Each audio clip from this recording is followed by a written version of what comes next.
Alright, what's up guys? Welcome to Promotech. Thanks for tuning in. The Galaxy S26 series isn't a mystery anymore, and that's actually the most interesting part. These last-minute leaks don't scream innovation, but they quietly expose how Samsung is reshaping priorities around control, efficiency, and long-term habits. If you're expecting flashy numbers, this isn't that story. This is about the small decisions that change how Galaxy phones feel for years. Let's dive right into the video, because the closer we get to launch, the clearer Samsung's strategy becomes. One of the biggest tells is how little uncertainty is left. Names are locked, pricing looks stable, and most of the hardware choices feel intentional. Not exciting on the surface, but deliberate. And that starts with the built-in Qi 2 magnets. This isn't just about wireless charging speeds. It's Samsung finally admitting that accessories and ecosystems matter more than raw specs. Compared side by side with last year's lineup, this changes daily behavior. Mounts, battery packs, stands. Suddenly Galaxy feels less isolated. The catch is branding. Google leaned into identity. Samsung didn't, and that suggests they want this to feel invisible, not flashy. Convenience over hype. The display story is even more telling.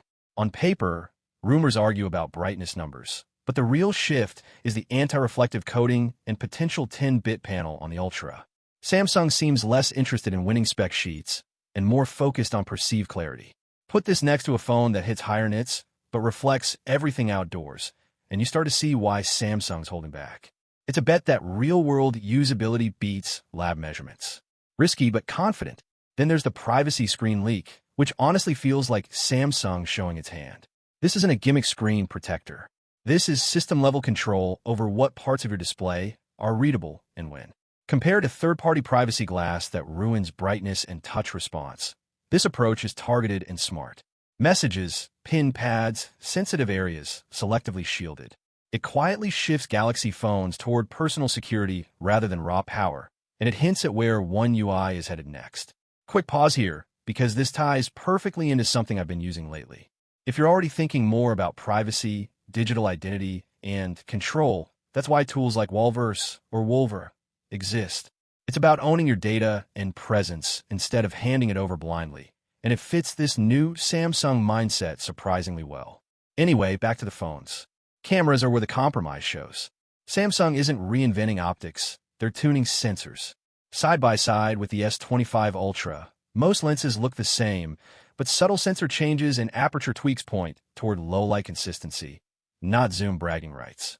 The possible downgrade at 3x to achieve a thinner body says a lot. Samsung is choosing feel and form over niche camera purity, and some of you will hate that. Others won't even notice. Before we go further, quick community moment. Over 70% of you watching right now aren't subscribed. Not a big deal. But if you like this kind of detail first, no hype breakdown, subscribing just means you're part of a group that actually cares how tech fits into real life, not just launch slides.